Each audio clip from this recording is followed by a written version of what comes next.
For this wonderful conference, lovely lectures I'm hearing, and now I'm also in Pune with CVRDF.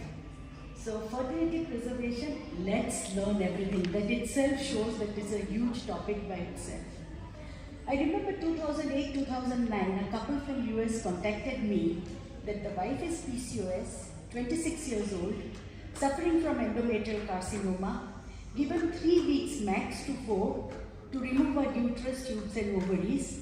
So we want to do surrogacy with you with our own eggs. They came down to India, she was on progesterone. We did that time, letrozole was not there for this purpose. We just did a mild stimulation. Every day she was worried about her estradiol level. We could retrieve some 5 eggs, 3 day 3 embryos, and that time it was no blastocyst, day 3 fresh transfer. Simultaneously we arranged a surrogate. We transferred those 3 embryos. The next day she flew back to America. Even before the result was out, her uterus and ovaries were removed. Luckily the surrogate conceived and a healthy baby was born. Ovarian tissue cryopreservation was not an option at that time. So fertility preservation is rapidly expanding field from over the last 2 decades. And why is it expanding? Because the chemotherapeutic agents, the treatment of cancer patients have improved drastically, and the death rate has gone down, the survival rate has gone up, and the quality of life has improved. There is awareness now, and there are various technologies beyond oocyte and embryo vitrification available now, and which will still expand further. Social freezing is also a big trend nowadays, and a new group that is coming up is the transgender, where also they want their fertility preservation before the reassignment of the sex and the surgery. What are the different technologies that are available? The standard ones are oocyte freezing, vitrification, embryo freezing, in vitro maturation.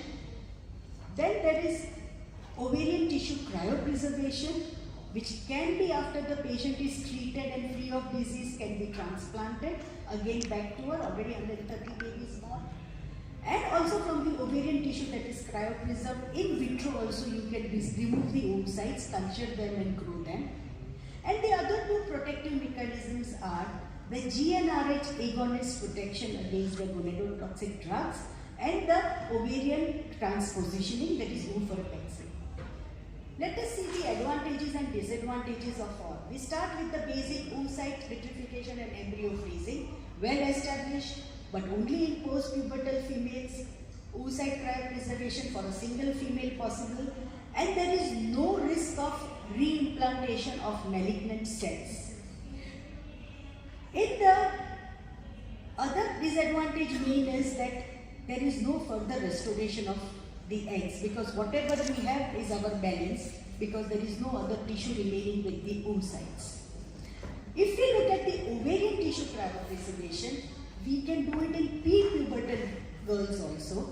We can freeze it, and once she is disease free, we can implant it, and also for inducing puberty we can implant it, but the risk of little remalignancy can be there. And advantage is restoration, and the other advantage is we don't need to delay the cancer treatment. When we are doing the oocyte and the embryo preservation, we need that time of at least 2 weeks to get the oocytes. There is an age limit to ovarian tissue cryopreservation. Now it has gone to 36 years also, but we have to understand it is an invasive procedure. Nowadays there is a trend that when we do the oocyte vitrification, we can also simultaneously on the day of egg retrieval, we can preserve the ovarian tissue also. Now looking at the GnRH agonists, there are definite benefits, I'll touch upon it again, but some controversial side effects. And ovarian transpositioning is mainly for the radiotherapy, especially when it is in the pelvic organ, we can do that. But before suggesting a patient for fertility preservation, we have to see the intrinsic and extrinsic factors which are going to affect our decision. One is, what is the surgical risk? How sick the patient is? Is the risk of thrombosis, infection, any mediastinal masses, or ovarian tissue itself being affected? A fully informed consent. We cannot ensure a pregnancy out of this. Age limit, which is the safest for the lower and upper especially because if she conceives later, what happens, and the assessment of the ovarian reserve. The extrinsic factors are that what treatment the cancer doctor is going to give. Whether it's going to be very harsh, the premature ovarian insufficiency risk is more than 50% or it is low or of uncertain degree, whether we should subject the patient to that right now, or if that gonadotoxic drug is going to give cardiac toxicity, uterine radiotherapy where we can counsel that the uterus can be affected, obstetric complications can happen, or she may need even surrogacy. Also consider what is the time being given, what is the local availability of the fertility preservation expertise and the funding. So if we look at the risk factors, there are certain gonadotoxic drugs which I come to, but mainly it's the age. Higher the age, lower the AMH, the risk increases, and the total cumulative dosage of the gonadotoxic agent is also important. Here smoking history, of course, bad outcome, but obese, high BMI is protective against the gonadotoxic effects of the chemotherapeutic agents. And we have to also consider the BRCA mutations if it is there or not. So nowadays, the second last column, very low risk, the targeted agents are very important. It is said that they've got very low risk as far as the gonadotoxicity is concerned. So that discussion is very important. Assessment of pre-ovarian counseling is very important of the ovarian reserve. If there is no ovarian reserve, what to do? What exactly is the AMH and what is its effect after this? We cannot predict a pregnancy, but we can predict an outcome if we are preserving it, if the AMH is good and the reserve is good. How does this GnRH agonist protect? Mostly the cancer therapy attacks the cells which are fast growing, and that is what the ovarian follicle is, primordial to pre-enteral enteral. So by giving the gonadotoxin, this GnRH agonist, we try to suppress the LH, FSH and estradiol receptors, and therefore the cells will not be growing fast. Second, the blood circulation to the ovary goes down, and therefore the chemotherapeutic agent will reach their low, and the apoptosis of the granulosa cell also reduces. Ideally, you start before the chemotherapy and continue every 4 to 6 weeks till the chemotherapy is over. But even if one dose is given, then also you can start this. And this publication shows that in breast cancer patient, when GnRH agonist protection was used, the risk of premature insufficiency went down and the post-pregnancy treatment went higher up, which was 54 per thousand, here 99 per thousand. So there is an effect positive of this GnRH agonist, but we have to discuss the safety and the side effects. Ovarian transposition for local pelvic radiation therapy, we keep the ovaries, pull it up, like a lead shielding is also given, but sometimes the radiation can scatter. So we cannot guarantee them that it will 100% not be affected. But there is an opportunity to cryopreserve the ovarian cortex in the same setting, because we are ultimately doing an invasive surgery to lift the ovaries up. So might as well remove some cortex and preserve it at the same time. So these two procedures also can be done together. Oocyte cryopreservation, except for prepubertal, is indicated in all the indications for fertility preservation. And even if the girl is married or with a partner, we have to counsel that if you do embryo preservation, your autonomy is gone. But if you do your own oocyte, you can decide what to do with it. So that ethical and legal counseling also should be given. So sometimes the patient would prefer 50% freeze eggs, 50% you can go ahead and fertilize and freeze the embryo with the husband or partner.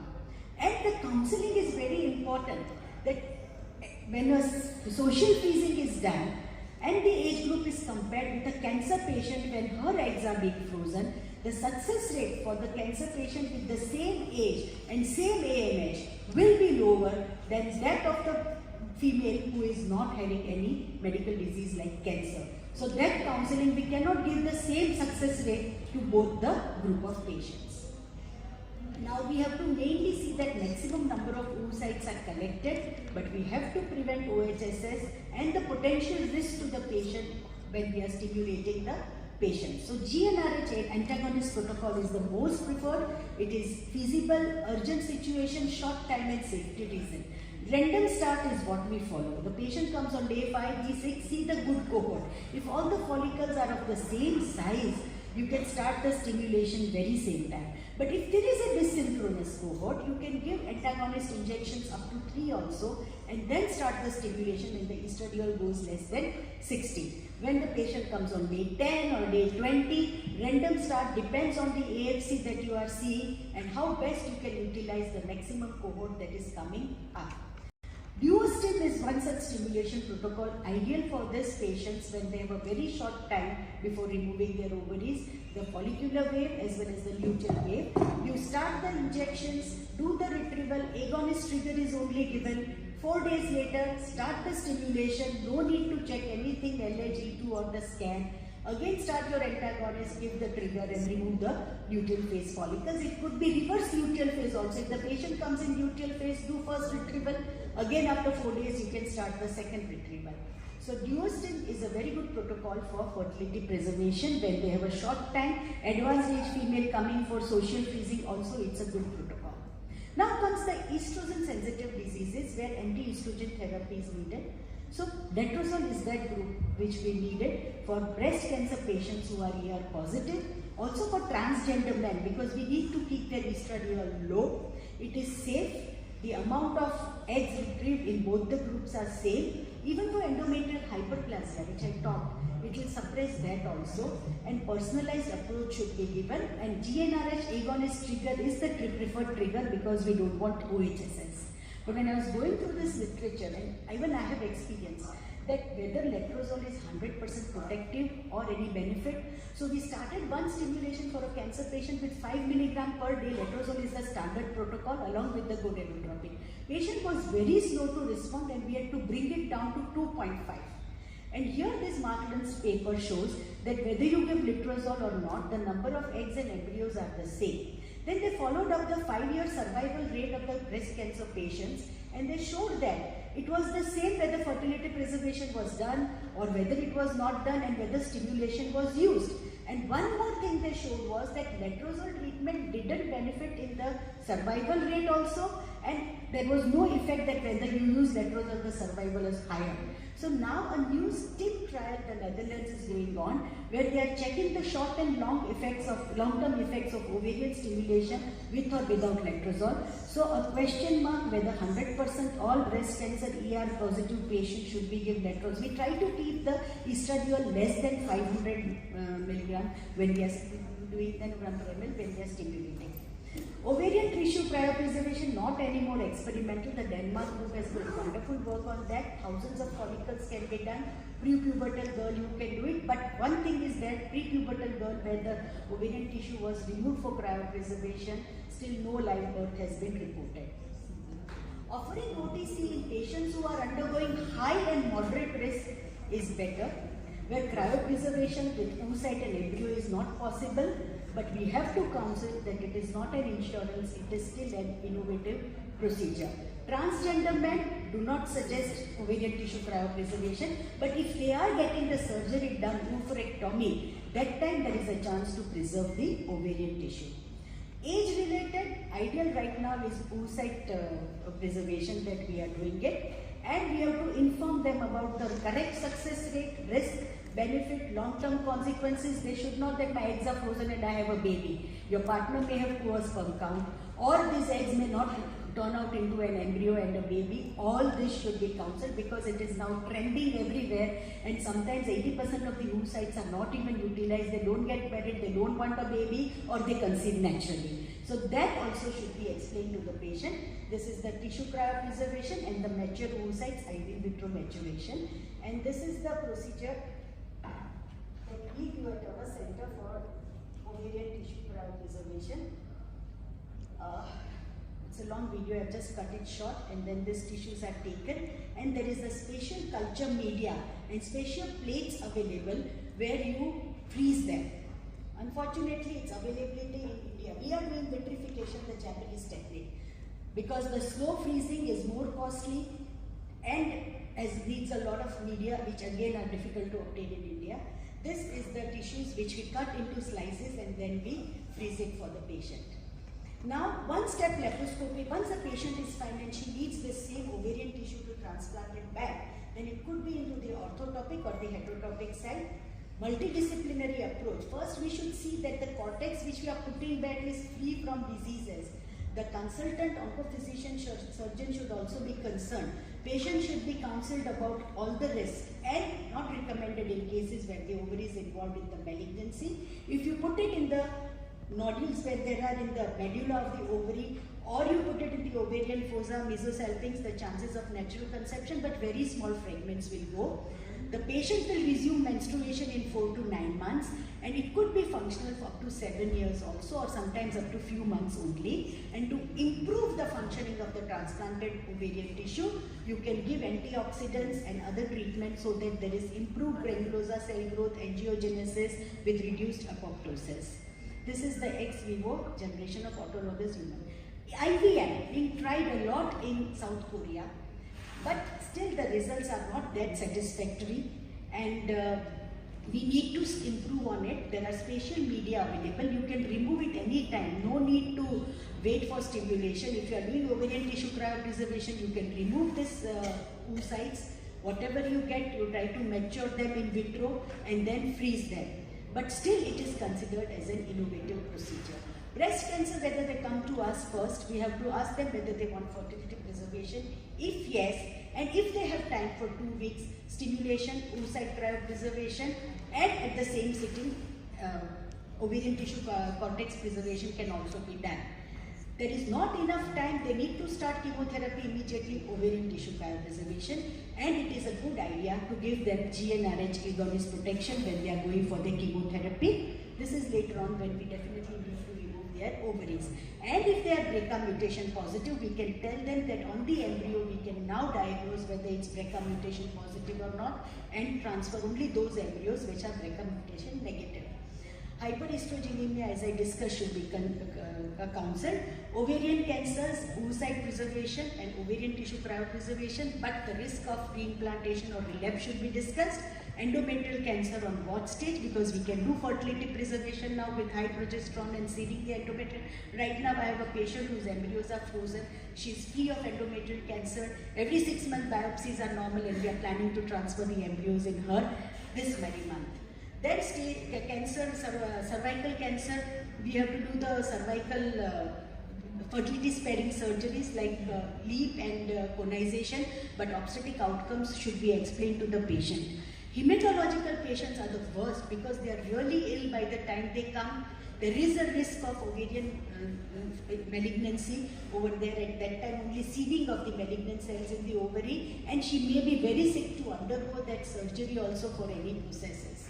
Now the patient is fine, but at least you should allow 1 year to pass by after the chemotherapy just to see that she is fit. Her obstetric outcome will be good and there is no relapse.